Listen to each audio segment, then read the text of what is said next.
Good morning, students. Now, let us continue with the topic of prepositions. So, I have given you a list of prepositions at the very top of the page. So, all these are prepositions in, into, on, upon, above, below, then through, about, between, along, around, behind, before. So, you must um, read them all. I'll be sending you a screenshot of this also. Anyhow, now let us do some important prepositions. The first one is between, among. ਸੋ ਜਦੋਂ ਤੁਸੀਂ ਕੋਈ ਚੀਜ਼ ਵੰਡਣੀ ਹੈਗੀ ਹੈ, suppose ਦੋ ਜਣਿਆਂ ਦੇ ਵਿੱਚ ਵੰਡੀ ਜਾਣੀ ਹੈ, ਤਾਂ ਫਿਰ ਕੀ ਆਣਾ ਹੈ? ਬਿਟਵੀਨ। ਫॉर एग्जांपल ਦੇਖੋ, divide this money between Mohan and Sohan. ਦੋ ਜਣਿਆਂ ਦੇ ਵਿੱਚ ਚੀਜ਼ ਵੰਡੀ ਜਾ ਰਹੀ ਤਾਂ ਬਿਟਵੀਨ ਆਊਗਾ। ਦੋ ਤੋਂ ਜ਼ਿਆਦਾ ਦੇ ਵਿੱਚ ਵੰਡੀ ਜਾਏਗੀ ਤਾਂ ਅਮੰਗ ਆਏਗਾ।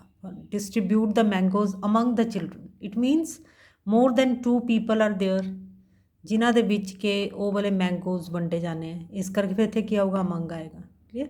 ਇਸੇ ਤਰ੍ਹਾਂ ਨੈਕਸਟ ਦੇਖੋ, ਹੁਣ ਇਨ, ਇਨਟੂ। ਕਲੀਅਰ। ਹੁਣ when in is used it denotes a position of rest, ਕਿ ਕਮਰੇ ਦੇ ਅੰਦਰ ਹੈਗੇ ਹੈ, ਬੈਠੇ ਹੋਏ ਹੈ। ਦੇਖੋ, they are sitting in the room. Clear, ਕਿ ਅੰਦਰ ਹੈਗੇ ਹੈ। Even they are dancing in the room, they are inside the room. Clear. ਜਦੋਂ ਕਿ ਜਿਹੜੀ ਇਨਟੂ ਹੈਗੀ ਹੈ, ਇਹ ਕੀ ਹੈ? ਇਹ ਕਦੋਂ ਯੂਜ਼ ਹੁੰਦਾ ਹੈ? ਜਦੋਂ ਕਿ ਇੱਕ ਮੂਵਮੈਂਟ ਹੈ। ਫॉर एग्जाम्पल ਬਾਹਰ ਤੋਂ ਅੰਦਰ, ਦੇ went into the room. Clear, ਬਾਹਰ ਤੋਂ ਅੰਦਰ ਜਾ ਰਿਹਾ। ਸੋ ਇਹਦੇ ਵਿੱਚ ਮੂਵਮੈਂਟ ਆਉਂਦੀ ਹੈ।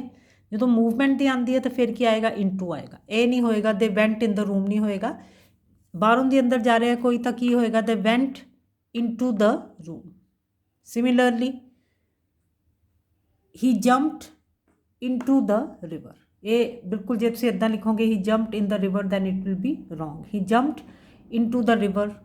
ਨੈਕਸਟ ਦੇਖੋ, ਔਨ ਤੇ ਅਪੋਨ ਦਾ ਵੀ ਇਸੇ ਤਰ੍ਹਾਂ ਦੇ ਨਾਲ ਹੈ। The book is on the table. Clear, ਜਿਹੜੀ ਬੁੱਕ ਹੈ ਉਹ ਟੇਬਲ ਦੇ ਉੱਪਰ ਪਈ ਹੋਈ ਹੈ। ਕਲੀਅਰ। ਬਟ ਜੇ ਕੋਈ ਚੀਜ਼ ਜੰਪ ਕਰਦੀ ਹੈ ਟੇਬਲ ਦੇ ਉੱਪਰ, clear, for example the cat jumped upon the table. ਇਸੇ ਮੂਵਮੈਂਟ ਹੈ ਇੱਥੇ। ਕਲੀਅਰ। ਤੇ ਇਸੇ ਤਰ੍ਹਾਂ ਦੇ ਨਾਲ the dog jumped upon the stranger. Clear. Jumped on ਨਹੀਂ ਆਏਗਾ। ਜਿੱਥੇ ਵੀ ਜਿਸ ਤਰ੍ਹਾਂ ਕਿ ਇੱਕ ਮੂਵਮੈਂਟ ਹੈ ਤਾਂ ਫਿਰ ਕੀ ਆਏਗਾ? ਅਪੋਨ ਆਏਗਾ। ਨੈਕਸਟ ਦੇਖੋ, ਅਕ੍ਰੋਸ ਤੇ ਅਲੋਂਗ। ਇਹ ਵੀ ਦੋਨੋਂ ਪ੍ਰੈਪੋਜੀਸ਼ਨਸ ਹੈ। ਅਕ੍ਰੋਸ ਕਦੋਂ ਯੂਜ਼ ਹੁੰਦਾ? ਜਦੋਂ ਇੱਕ ਸਾਈਡ ਤੋਂ ਦੂਸਰੀ ਸਾਈਡ 'ਤੇ ਜਾਵੇ ਕੋਈ। He went across the road. ਆ ਦੇਖੋ, he went across the road. He went across the road. ਉਹਨੇ ਇੱਕ ਸਾਈਡ ਤੋਂ ਸੜਕ ਦੂਜੇ ਵੱਲ ਕ੍ਰੋਸ ਕੀਤੀ। He walked along the road. Along the road ਦਾ ਮਤਲਬ ਕੀ ਹੈ? ਨਾਲੋਂ ਨਾਲ, ਪੈਰੇਲਲ। ਜਦੋਂ ਕਿ ਉਹ ਸੜਕ ਦੇ ਨਾਲ ਨਾਲ ਤੁਰ ਰਿਹਾ ਹੈਗਾ ਤਾਂ he walked along the road. Next ਦੇਖੋ, next is beside and by. Clear. Beside ਦਾ ਮਤਲਬ ਵੀ ਕੀ ਹੁੰਦਾ? ਬਿਲਕੁਲ ਨਾਲ। Clear. Next to. For example ਜਿਸ ਤਰ੍ਹਾਂ ਕਿ ਕੋਈ ਨਾਲ ਵਾਲੀ ਚੇਅਰ 'ਤੇ ਬੈਠਾ ਹੋਇਆ ਹੈ ਤਾਂ ਹੀ ਸਿਟਿੰਗ ਬਿਸਾਈਡ ਮੀ। ਕਲੀਅਰ। ਨਾਲ ਵਾਲੀ ਕੁਰਸੀ ਦੇ ਉੱਪਰ, ਹੀ ਸਿਟਿੰਗ ਬਿਸਾਈਡ ਮੀ, ਨਾਲ ਬੈਠਾ ਹੋਣਾ। ਤੇ ਨੀਅਰ ਦਾ, ਬਾਏ ਦਾ ਮਤਲਬ ਕੀ ਹੁੰਦਾ? ਨੀਅਰ। ਦੇਖੋ, they were sitting by the fire. So by means near, ਤੇ ਬਿਸਾਈਡ ਦਾ ਮਤਲਬ ਵੀ ਕੀ ਹੈ? Next to. ਕਲੀਅਰ। ਨੈਕਸਟ ਦੇਖੋ, ਹੁਣ ਆਫ ਕਿੱਥੇ ਆਉਂਦੀ ਹੈ ਪ੍ਰੈਪੋਜੀਸ਼ਨ? ਜਿੱਥੇ ਕਿ ਕੋਈ ਗਿਰ ਜਾਂਦਾ ਕਿਸੇ ਜਗ੍ਹਾ ਤੋਂ। ਸੋ ਹੀ ਫੈਲ ਆਫ ਦ ਹਾਰਸ। ਹਾਰਸ ਤੋਂ ਗਿਰ ਗਿਆ। ਹੀ ਫੈਲ ਆਫ ਦ ਰੂਫ। ਰੂਫ ਤੋਂ ਗਿਰ ਗਿਆ। ਥਰੂ ਤੇ ਟੂਵਰਡਸ। ਕਲੀਅਰ। ਹੁਣ ਇਹਦੇ ਵਿੱਚ ਕੀ ਹੈਗਾ? ਥਰੂ ਦਾ ਮਤਲਬ ਵੀ ਕੀ ਹੈ? ਕਿ ਇੱਕ ਸਾਈਡ ਤੋਂ ਮਤਲਬ ਪੂਰਾ ਕ੍ਰੋਸ ਕਰਨਾ। ਕਲੀਅਰ। ਦੇਖੋ ਇਹਨੂੰ। So the rider was passing through the woods. The rider was passing through the woods. It means from one end to the other. ਦੇਖੋ, from one end to the other. The rider was passing through the woods. The rider was passing through the woods. Next देखो, the child ran towards the parents. Towards ਦਾ ਮਤਲਬ ਕੀ ਹੁੰਦਾ? ਉਹਨਾਂ ਵੱਲ ਦੌੜਿਆ। The child ran towards the parents. Next ਦੇਖੋ, by ਹੁਣ ਕਿੱਥੇ ਕਿੱਥੇ ਯੂਜ਼ ਹੁੰਦੀ ਹੈ preposition? For example, I travel by bus, by car, by train, by air, by ship. Clear. ਹੋਰ ਕਿਸ ਤਰ੍ਹਾਂ ਹੋ ਸਕਦਾ, ਕਿੱਥੇ ਆਏਗਾ ਬਾਏ, ਜਿਸ ਤਰ੍ਹਾਂ ਕਿ I send the letter by post ਭੇਜੀ। ਨੈਕਸਟ ਦੇਖੋ, I got the news by radio, ਮੈਨੂੰ ਰੇਡੀਓ ਤੋਂ ਇਹ ਖਬਰ ਮਿਲੀ। ਇਸੇ ਤਰ੍ਹਾਂ ਨੈਕਸਟ ਦੇਖੋ, what is the time by your watch, ਤੁਹਾਡੀ ਘੜੀ ਦੇ ਉੱਪਰ ਕੀ ਟਾਈਮ ਹੋਇਆ, what is the time by your watch. So ਇੱਥੇ ਵੀ ਬਾਏ ਪ੍ਰੈਪੋਜੀਸ਼ਨ ਆਏਗੀ। ਔਨ ਕਿੱਥੇ ਕਿੱਥੇ ਆਏਗੀ ਦੇਖੋ,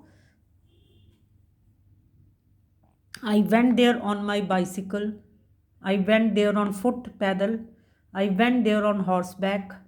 next देखो, I listened to the news on the radio। ਹੁਣ ਇੱਥੇ ਦੇਖੋ, ਇੱਕ ਹੈਗਾ ਜਿਹੜਾ ਆਪਾਂ ਪਹਿਲਾਂ ਕੀਤਾ ਸੀ ਕਿ ਮੈਨੂੰ ਰੇਡੀਓ ਦੇ ਮਾਧਿਅਮ ਤੋਂ ਇਹ ਨਿਊਜ਼ ਮਿਲੀ, ਤੇ ਇਹ ਕੀ ਹੈ, ਸਿੰਪਲੀ ਕਿ ਮੈਂ ਰੇਡੀਓ ਤੋਂ ਇਹ ਖਬਰ ਸੁਣੀ। I listened to the news on the radio। next ਦੇਖੋ, I talked to him on telephone। Clear. So ਇੱਥੇ ਔਨ ਯੂਜ਼ ਹੋਏਗਾ। ਨੈਕਸਟ ਦੇਖੋ, ਇਨ ਕਿੱਥੇ ਕਿੱਥੇ ਯੂਜ਼ ਹੁੰਦਾ ਹੈ, ਇਨ ਹੀ ਸਪੋਕ ਇਨ ਸੋਰੋ, ਕਿ ਉਹਨੇ ਦੁੱਖ ਦੇ ਵਿੱਚ ਦੁੱਖ ਦੇ ਵਿੱਚ ਗੱਲ ਕੀਤੀ, ਦੁੱਖ 'ਚ ਬੋਲ ਰਿਹਾ ਸੀ ਉਹ। Write in ink, clear, pen ਨਾਲ ਲਿਖੋ, write in ink. So write with ink ਕਦੇ ਨਹੀਂ ਹੋਗਾ, ਕੀ ਹੋਗਾ, ਰਾਈਟ ਇਨ ਇੰਕ। ਨੈਕਸਟ ਦੇਖੋ, ਹੁਣ ਬਾਏ ਕਿੱਥੇ ਯੂਜ਼ ਹੁੰਦਾ ਹੈ, ਜਿੱਥੇ ਕਿ ਜਦੋਂ ਆਪਾਂ ਡੂਅਰ ਦੀ ਗੱਲ ਕਰਦੇ ਹਾਂ ਕਿ ਉਹਨੇ ਕੰਮ ਕੀਤਾ। ਕਲੀਅਰ। ਫੋਰ ਐਗਜ਼ਾਮਪਲ ਦੇਖੋ, the snake was killed by the watchman. Clear. ਇੱਥੇ ਆਪਾਂ ਡੂਅਰ ਦੀ ਗੱਲ ਕਰ ਰਹੇ ਹਾਂ, ਕਰਨ ਵਾਲੇ ਦੀ ਜਦੋਂ ਗੱਲ ਕਰ ਰਹੇ ਹਾਂ, ਤਾਂ ਫਿਰ ਕੀ ਆਊਗਾ, ਬਾਏ ਆਊਗਾ। ਕਲੀਅਰ। ਇਸੇ ਤਰ੍ਹਾਂ ਦੇ ਨਾਲ the tree was felled by the farmer. Felled ਦਾ ਮਤਲਬ ਕੀ ਹੁੰਦਾ ਹੈ, ਦਰਖਤ ਕੱਟਣਾ। Clear. So even cut down ਵੀ ਜੇ ਤੁਸੀਂ ਲਿਖਣਾ ਹੈ। ਕਲੀਅਰ। ਫਿਰ ਵੀ ਜਿੱਥੇ ਵੀ ਡੂਅਰ ਦੀ ਗੱਲ ਹੋ ਰਹੀ ਹੈ ਉੱਥੇ ਕੀ ਆਏਗਾ, ਬਾਏ। ਕਲੀਅਰ। ਪਰ ਜਿੱਥੇ ਵਿਦ ਕਿੱਥੇ ਆਏਗਾ, ਜਦੋਂ ਆਪਾਂ ਇਹ ਦੱਸਦੇ ਹਾਂ ਕਿ ਉਹਨੇ ਕਿਹੜੇ ਔਜ਼ਾਰ ਨਾਲ ਜਾਂ ਕਿਹੜੀ ਚੀਜ਼ ਦੇ ਨਾਲ ਉਸ ਸਨੇਕ ਨੂੰ ਮਾਰਿਆ। ਦੇਖੋ, the watchman killed the snake with a stone. By a stone ਨਹੀਂ ਆਊਗਾ, ਇੱਥੇ ਕੀ ਆਊਗਾ, ਵਿਦ ਅ ਸਟੋਨ ਜਾਂ ਵਿਦ ਅ ਸਟਿਕ। ਇਸੇ ਤਰ੍ਹਾਂ ਦੇ ਨਾਲ ਜਿਸ ਤਰ੍ਹਾਂ ਆਪਾਂ ਜੇ ਕਹੀਏ ਕਿ ਉਹਨੇ ਦਰਖਤ ਕੱਟਿਆ ਕੁਲਾੜੀ ਦੇ ਨਾਲ, ਤਾਂ ਫਿਰ ਕੀ ਆਊਗਾ, he fell the tree with an axe. By an axe ਨਹੀਂ ਆਊਗਾ, ਵਿਦ ਆਊਗਾ। The watchman killed the snake with a stone. Next ਦੇਖੋ, from, this line is from Byron's poem, ਉੱਥੋਂ ਲਈ ਗਈ ਹੈ। ਨੈਕਸਟ ਦੇਖੋ, the Ganga starts from Himalayas, the Ganga starts from Himalayas. Next ਦੇਖੋ, ਅਪ ਕਿੱਥੇ ਆਉਂਦਾ, he climbed up the hill, he came down the hill, this you know। off ਦੇਖੋ ਕਿੱਥੇ ਆਏਗਾ, he died of heart attack, heart attack ਦੀ ਵਜ੍ਹਾ ਨਾਲ ਉਹਦੀ ਮੌਤ ਹੋਈ। I am sure of my success, ਮੈਨੂੰ ਆਪਣੀ ਸਕਸੈਸ 'ਤੇ ਪੂਰਾ ਭਰੋਸਾ ਹੈ ਕਿ ਹੋਏਗੀ। he feels tired of life, ਉਹ ਜੀਵਨ ਤੋਂ ਥੱਕ ਚੁੱਕਾ ਹੈ। this class consists of 50 students, ਕਿ ਇਸ ਕਲਾਸ ਦੇ ਵਿੱਚ 50 ਸਟੂਡੈਂਟਸ ਹੈ। So now I make an end here, and we'll do some more sentences in the next lecture. So